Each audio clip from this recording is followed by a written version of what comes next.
빌립보서 1장 19절에서 30절 말씀. 이것이 너희의 강구와 예수 그리스도의 성령의 도우심으로 나를 구원에 이르게 할 줄 아는 고로 나의 간절한 기대와 소망을 따라 아무 일에든지 부끄러워하지 아니하고 지금도 전과 같이 온전히 담대하여 살든지 죽든지 내 몸에서 그리스도가 존귀하게 되게 하려 하나니 이는 내게 사는 것이 그리스도니 죽는 것도 유익함이라.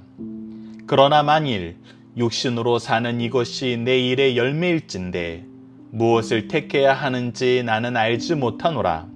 내가 그 둘 사이에 끼었으니 차라리 세상을 떠나서 그리스도와 함께 있는 것이 훨씬 더 좋은 일이라. 그렇게 하고 싶으나 내가 육신으로 있는 것이 너희를 위하여 더 유익하리라. 내가 살 것과 너희 믿음의 진보와 기쁨을 위하여 너희 무리와 함께 거할 이것을 확실히 아노니 내가 다시 너희와 같이 있으므로 그리스도 예수 안에서 너희 자랑이 나로 말미암아 풍성하게 하려 함이라. 오직 너희는 그리스도의 복음에 합당하게 생활하라. 이는 내가 너희에게 가보나 떠나 있으나 너희가 한 마음으로 서서 한 뜻으로 복음의 신앙을 위하여 협력하는 것과 무슨 일에든지 대적하는 자들 때문에 두려워하지 아니하는 이 일을 듣고자 함이라. 이것이 그들에게는 멸망의 증거요 너희에게는 구원의 증거니 이는 하나님께로부터 난 것이라. 그리스도를 위하여 너희에게 은혜를 주신 것은 다만 그를 믿을 뿐 아니라 또한 그를 위하여 고난도 받게 하려 하심이라. 너희에게도 그와 같은 싸움이 있으니 너희가 내 안에서 본 바요 이제도 내 안에서 듣는 바니라. 아멘.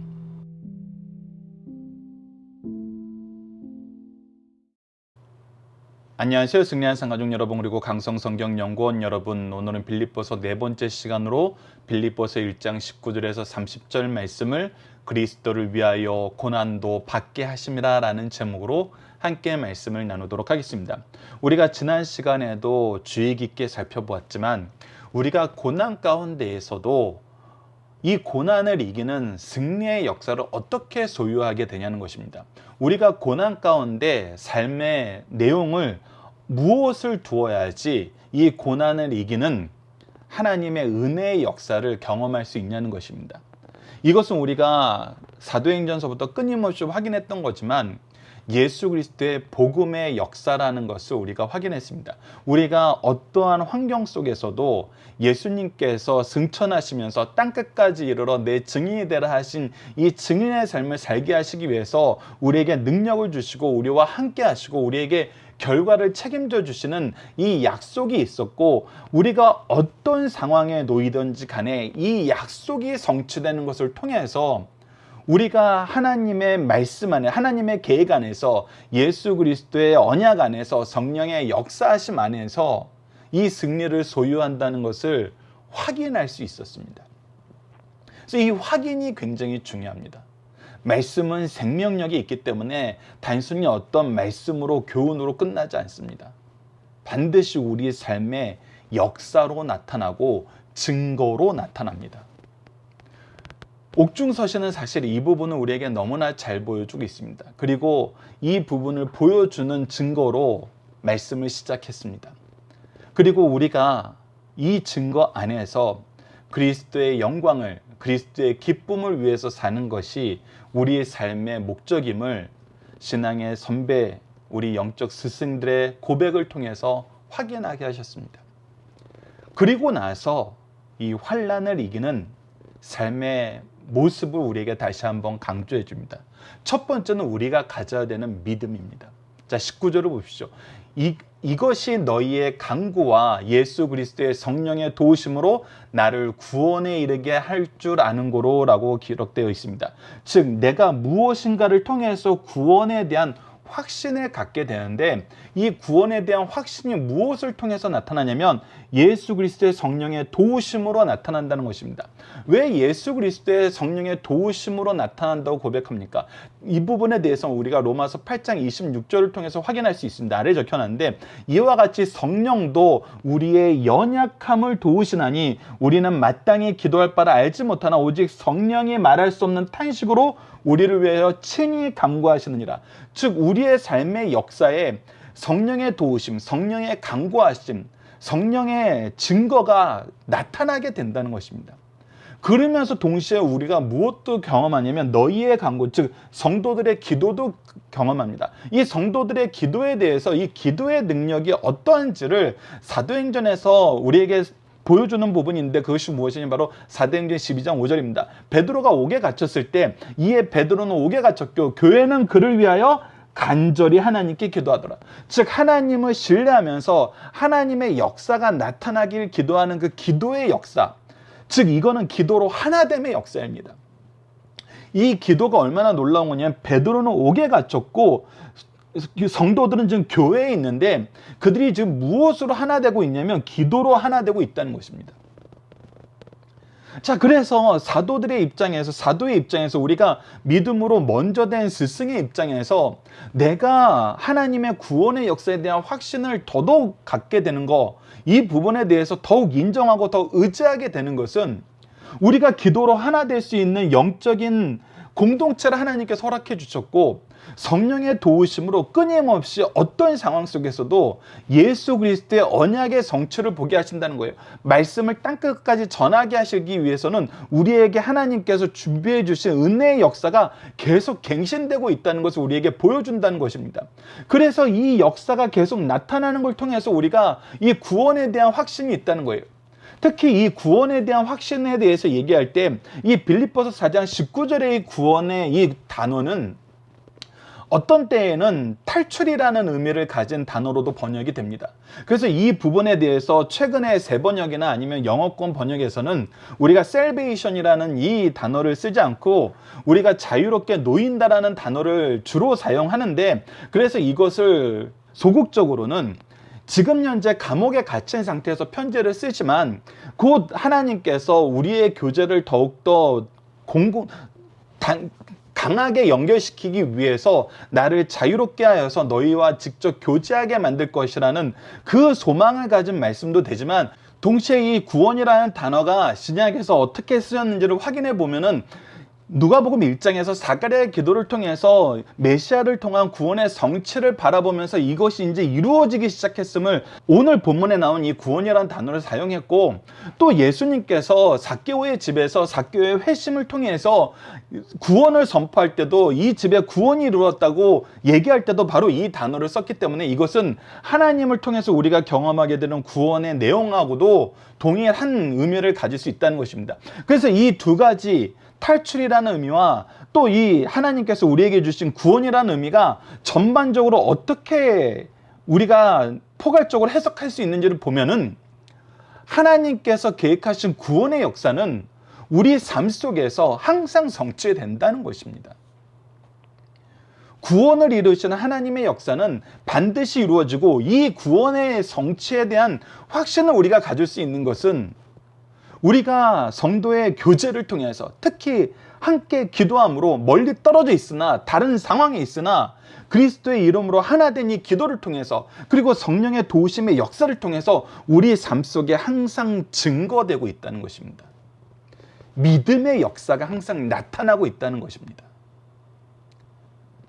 그리고 나서 우리가 가진 소망에 대해서 얘기합니다. 20절이 나의 간절한 기대와 소망을 따라. 그래서 나는 이 믿음 안에서, 이 구원의 역사를 믿는 믿음 안에서 내가 소망을 가졌는데 그 소망이 무엇이냐면 아무 일에든지 부끄러워하지 아니하고 지금도 전과 같이 온전히 담대하여 살든지 죽든지 내 몸에서 그리스도가 존귀하게 되게 하려 함이라. 이는 내가 사는 것이 그리스도니 죽는 것도 유익함이라. 즉 내가 살든지 죽든지 그리스도의 영광을 위해서 사는 것이 그래서 나의 소망이란 것입니다. 그리스도의 영광이 나타난다면 내가 어떤 상황에 처하든지 그것은 나에게 기쁜 것이라는 것입니다. 우리의 삶의 이유가 하나님께 영광을 돌리기 위한 것임이 다시 한번 우리 믿음의 선조들의 선언을 통해서 우리에게 확인되는 것입니다. 여러분도 이것은 우리가 소요리 문답을 통해서도 확인했던 것이지만 자주 반복해서 말씀드리는 거지만 아무리 얘기해도 부족함이 없는 것이 무엇이냐면, 여러분들 모든 인생은, 모든 생명체는, 모든 피조물은 하나님의 영광을 위해서 창조된 것이 그들의 본질입니다. 그래서 이 하나님께 영광 돌리기 위해서 창조되었다는 이 틀에서 벗어날 수 있는 존재는 없어요. 그래서 우리가 가장 쉽게 간과하고 숙고하지 않고 넘어가는 지점이 무엇이냐면, 우리가 하나님의 영광을 위해서 산다고 했을 때 하나님의 뜻을 잘 따르는 사람은 하나님의 영광을 위해서 사는 것이고, 하나님의 뜻을 따르지 않고 끊임없이 거역하고 죄를 짓는 사람들은 하나님의 영광을 위해서 살지 못하는 사람이라고 얘기하면서, 이 영광을 돌리는 삶에 대해서 우리가 이분법적인 내용을 가지고 얘기하는 경우가 있어요. 그런데 그렇지 않다는 것이 성경에서 우리에게 끊임없이 가르쳐주는 부분이에요. 왜 그러냐면, 그러면 어떻게 악을 행하는 사람들이 하나님께 영광 돌리는 삶을 살아요? 라고 얘기했을 때, 우리가 성경을 통해서 분명히 보게 되는 것은 뭐냐면, 온 우주는 이미 하나님의 역사 안에서 하나님의 영광을 위해서 창조되었어요. 그러나 두 가지 삶을 사는 존재가 있어요. 첫 번째는 하나님께 영광 돌리는 것을 즐거워하면서 그와 함께 그의 은혜 안에 감사와 기쁨으로 사는 삶을 사는 자들이에요. 그러니까 반대는 하나님을 끊임없이 거역함으로 하나님의 심판을 자처하여서 하나님의 공의가 나타나는 삶을 사는 거예요. 그래서 하나님의 공의와 하나님의 은혜가, 사랑이 항상 이 사이에 나타나면서 이것들은 결국 우리에게 무엇을 보게 만드냐면 하나님의 영광을 보게 만든다는 거예요. 하나님의 영광을 인정할 수밖에 없고, 하나님의 영광을 사는 것이 즐겁다는 걸 알게 되고, 하나님의 영광에서 벗어나는 것이 얼마나 잘못된 것임을 끊임없이 깨닫게 한다는 것입니다. 그래서 모든 존재는 하나님의 영광을 위해서 살게 돼 있어요. 그래서 그 선택이 더 심플한 것입니다. 벌 받으면서 심판 가운데 죽음으로 가면서 영광 돌리는 삶을 살래? 아니면 하나님과 함께 즐거워하면서 그와 동행하면서 그의 은혜 안에서, 능력 안에서 하나님의 영광을 위한 삶을 살래? 이 본질, 이것이 본질이라는 것입니다. 그렇기 때문에 내가 사는 것도 죽는 것도 결국은 하나님의 영광, 그리스도의 영광을 위해서 사는 것이 우리의 삶의 본질이고, 나는 이것을 즐거워하면서 산다는 거예요. 이 일을 하는 것이 나의 소망이라는 거예요. 그래서 이제 너희들이 이것을 더욱더 확실하게 볼 수 있도록 하나님께서 나를 먼저 선택하셔서 너희들이 이 삶을 볼 수 있도록 증거로 세워주셨다는 것입니다. 그 내용에 대한 고백이 바로 22절에서 26절입니다. 그러나 만일 육신으로 사는 이것이 내 일의 열매일진데, 그래서 내가 죽는 것도 하나님의 영광을 위해서 죽고 사는 것도 하나님의 영광을 위해서 사는 것이 나의 소망인데, 그 중에 내가 육신으로 사는 것도 나에게 하나님의 영광을 위한 삶을 사는 그 삶의 내용이 무엇이냐면 바로 열매에 있다는 거예요. 열매. 이 열매는 무엇입니까? 성령을 통해서 나타나는 열매이고 복음을 위해서 나타나는 열매예요. 그래서 사실 그 제자들이, 이 빌립보 교회가 그에게는 하나님이 주신 영적인 열매예요. 그래서 무엇을 택하지 나는 알지 못하노라. 내가 그들 사이에 끼어서 차라리 세상을 떠나 그리스도와 함께 있는 것이 훨씬 더 좋은 일이라. 이것은 우리가 마지막에 모든 사람들의 최종 목표예요. 최종 종착지예요.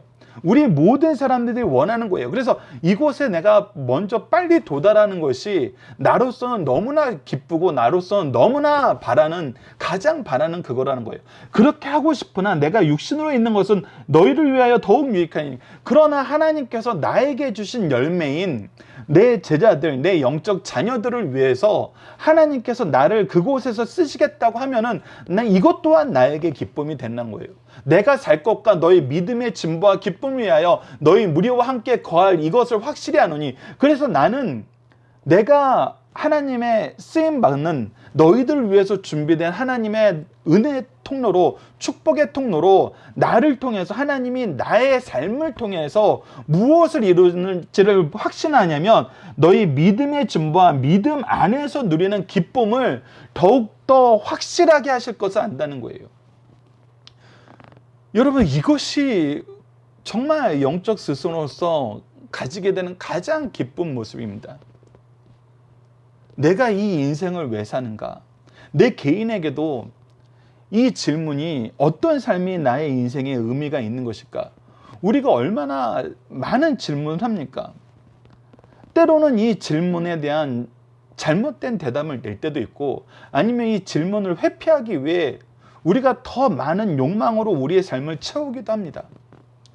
그러나 우리가 이 질문에 대한 바른 대답을 얻지 못하고 이 질문에 대한 내가 왜 인생을 사는가라는 이 질문에 대한 해답을 얻지 못하고 살면은 나중에는 결국 무엇을 고백하게 되냐면 모든 것이 헛되고 헛되니 헛될 뿐이라는 것을 고백하게 되는 거. 우리가 이미 전도서를 통해서 그 인생의 선배들의 고백을 통해서 이것을 확인할 수 있었잖아요.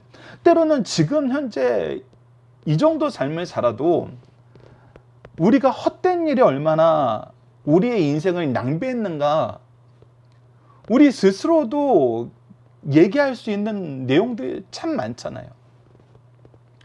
근데 이거에 대한 확실한 정답은 무엇이냐면 바로 내가 그리스도의 영광을 위해서 살고 내가 이 세상을 사는 이유가 나의 자녀들에게, 나의 제자들에게 나를 통해서 하나님을 믿게 하시려고 작정한 그 사람들에게 내가 하나님의 증거가 되고 은혜의 통로가 되고 축복의 통로가 되어서 그들의 믿음의 진보와 기쁨을 이루는 거라는 것을 내가 알고 이 일이 성취되는 것을 보는 것이 나에게 가장 즐거운 거라고 합니다. 그래서 26절에 이렇게 얘기합니다. 내가 다시 너희와 같이 있으므로 그리스도 안에서 너희 자랑이 나로 말미암아 풍성하게 하라. 즉 그리스도 안에서 얻게 되는 그들의 자랑, 너희들이 이제 그리스도 안에서 많은 자랑을 얻게 되시고 많은 승리를 경험하게 되고 많은 기쁨과 많은 평화와 많은 언약의 성취를 보게 될 것인데 그것이 바로 나를 통해서 더 풍성하게 하시려는 하나님의 계획이 있음을 나도 알고 너희도 알고 이 교제가 참으로 기쁘다는 것입니다.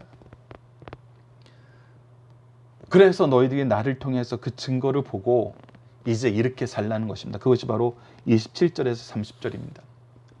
오직 너희는 그리스도의 복음에 합당한 생활하라. 그래서 이 복음이 중심된 삶을 살라는 것입니다. 우리가 이 옥중서신을 통해서 끊임없이 강조하던 두 가지, 그리스도 안에서 그리스도와 함께 복음에 합당한 삶을 살라는 것입니다. 이는 내가 너희에게 가보나 떠나 있으나 너희가 한 마음으로 서서 한 뜻으로 복음의 신앙을 위해서 협력하는 것과, 그래서 너희들이 이 복음에 합당한 삶을 위해서 하나가 되라. 그리스도의 이름으로 하나가 되라. 그리스도의 일로 하나가 되라는 것입니다. 교회와 가정은 바로 그리스도의 이름으로 그리스도의 일로 하나가 되는 곳이라는 것입니다. 28절 무슨 일에든지 대적하는 자들 때문에 두려워하지 아니하는 이 일을 듣고자 함이라. 그래서 이것을 대적하는 자들을 두려워하지 말라.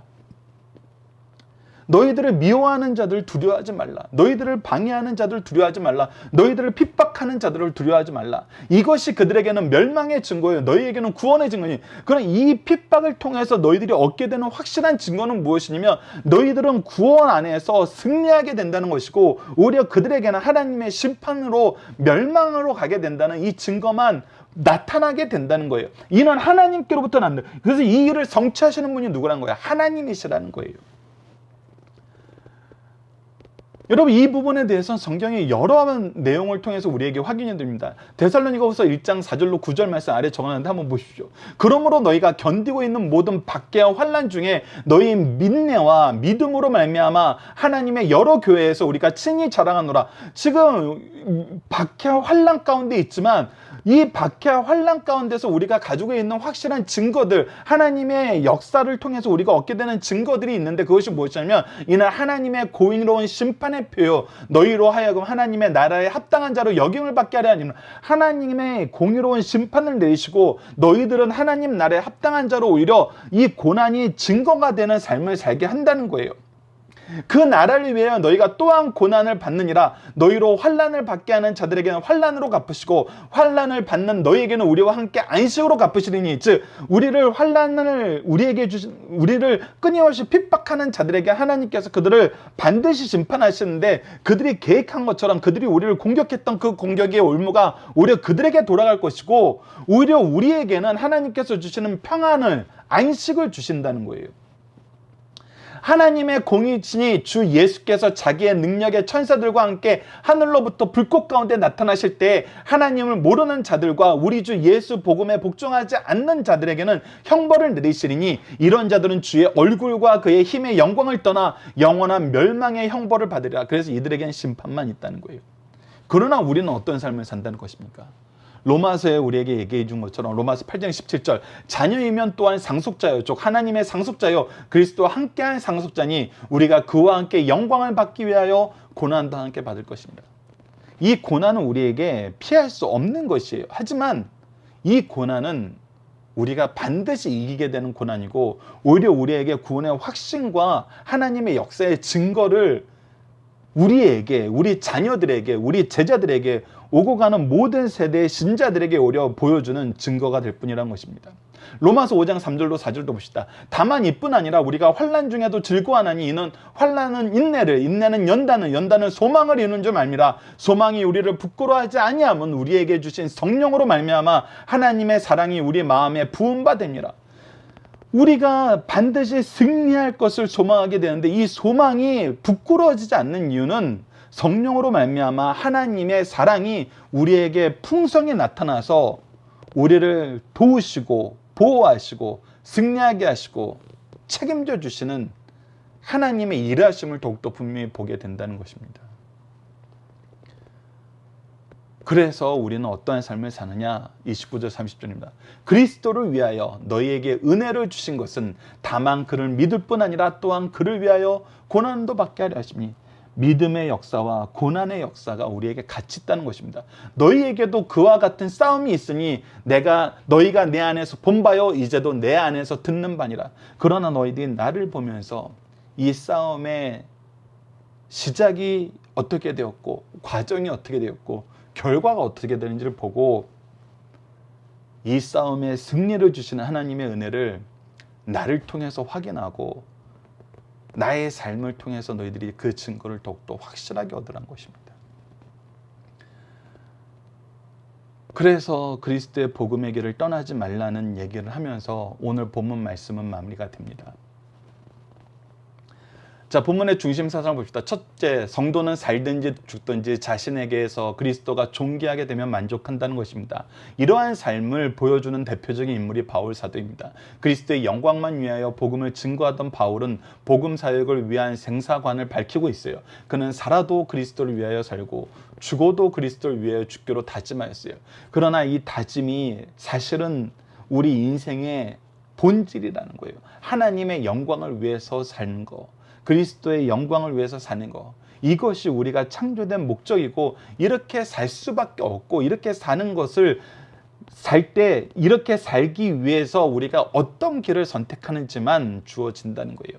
하나님의 뜻을 즐거워하면서 그분과 동행할 것인지, 아니면 거절하면서 그분의 심판으로 하나님의 공의를 드러내는 삶을 살 것인지. 바울은 살든지 죽든지 그리스도가 존귀하게 되면 만족하였어요. 육신의 생활의 연장은 그리스도를 위한 일의 연장이요, 육신의 죽음은 그리스도의 일을 위하여 드려지는 제물이 되는 것임을 기뻐하였습니다. 두 번째, 살든지 죽든지 오직 주께서 주신 대로 충성하며 나아가자는 것입니다. 바울 사도는 고통스러운 세상을 떠나 그리스도와 함께 거주하는 것을 늘 바라보고 원하며 살았어요. 이거는 우리 모두의 삶의 목적이에요. 삶의 가장 원하는 부분이에요. 그러나 하나님의 섭리에 의해 얼마간 더 산다면 구원의 복음을 전하는 일에 전력 투구하고자 했어요. 바울의 생애는 자기 유익을 위한 삶이 아니라 남의 유익을 위한 삶이었어요. 내가 은혜를 받은 것을 은혜를 전하는 삶이었어요. 나에게 주신 복음의 사명을 통해서 복음의 열매를 맺는 삶이었어요. 우리 모든 성도의 삶은 그렇습니다. 하나님께서는 우리를 사랑하시고 우리를 축복하세요. 그러면서 뭐하는 삶을 살라 그러냐면 하나님의 사랑의 통로, 축복의 통로가 되는 삶을 살라 그래요. 특히 사랑하는 빌립보 성도들의 믿음이 날로 자라서 기쁨이 충만하기를 바라는 마음뿐이었어요. 우리의 삶의 목적과 방법이 그리스도의 복음과 이웃의 믿음의 진보를 위한 것일 때 이러한 삶이 결코 헛되거나 어리석은 것이 아닌 가장 값지고 귀한 삶임을 가르쳐줍니다. 그래서 다시 한번 강조하죠. 우리의 삶의 이유, 삶의 내용, 삶의 목적은 무엇이냐면 바로 우리 자녀들에게, 우리 제자들에게 이 믿음의 진보와 믿음의 기쁨을 주는 거란 겁니다. 그들이 믿음 안에서 서는 거란 겁니다. 이것이야말로 우리의 삶의 참된 의미입니다. 세 번째, 예수 믿는 것은 고난이 수반된 행위란 겁니다. 예수를 믿을 때 고난이 수반된 이유는 여전히 세상이 예수님을 미워하고 있기 때문이에요. 그리고 분명히 얘기합니다. 우리가 세상에 속하였으면 우리를 미워하잖아요. 우리는 예수님께 속하였기 때문이에요. 그래서 때로는 고난이 우리에게 은혜가 됩니다. 더 큰 믿음과 더 큰 승리를 소망하게 하십니다. 하나님은 자기 백성들에게 믿음뿐 아니라 고난도 받게 하십니다. 여러분, 그래서 우리가 은혜에 대해서 얘기할 때 오늘 본문 적용하기 위해서 여러분들에게 질문을 던지지만 우리에겐 은혜의 기쁨도 있지만 은혜의 고난도 있습니다. 고난도 우리에게 은혜가 돼요. 이거는 우리 믿음의 선조들이 끊임없이 우리에게 가르쳐준 내용입니다. 그래서 이것을 우리가 균형 있게 볼 줄 알아야 돼요. 이 균형 있게 보고 고난이 오던 기쁨이 오던 우리가 주님께서 우리에게 맡겨주신 길에서 떠나서는 안 됩니다. 그리스도에 대한 확고한 믿음은 고난을 기쁨으로 받아들입니다. 고난을 통해 인내를 낳게 합니다. 인내는 보이지 않는 것을 소망 중에 바라고 위로를 받으며 장래의 영광에 대해서 확신을 줍니다. 이 고난의 길을 걸어온 대표적인 인물이 바울이라는 사실도 가르쳐주고 있어요. 참된 성도는 고난을 두려워하기보다는 즐거워한다는 사실을 우리에게 가르쳐주고 있습니다. 이번 주 우리의 공동 기도 제목, 우리가 자녀, 제자들을 통해 참된 기쁨의 제목과 감사의 제목을 갖게 하심을 감사하며 항상 기도하며 찬양하게 하여 주소서입니다. 오늘 본문 말씀을 통해서는 하나님이 우리를 창세 전부터 사랑하시고 그 아들을 우리를 위해서 내어주시고 하나님의 능력으로 옷 입히셔서 자녀 삼아주시고 의롭다 하시고 거룩함으로 영광으로 인도해 주심을 감사합니다. 이 은혜 안에서 우리가 상속자가 되고 하나님의 대사가 되어서 세상에 하나님의 뜻을 전하게 하심을 감사합니다. 동시에 세상이 주님을 미워하듯이 우리가 미움을 당하고 고난과 핍박 속에 있음을 알게 하시니 감사합니다. 그러나 이것이 우리가 주님의 권속임을 증명하며 우리는 약속된 승리를 경험하며 고난도 은혜임을 감사하게 됩니다. 우리 가정과 교회가 이를 바로 알고 축복에 감사하며 고난에 담대한 삶을 살게 하여 주시도록 기도하는 우리 승리하는 삶 가족 여러분들, 강성성경 연구원 여러분을 대해 기도합니다. 감사합니다.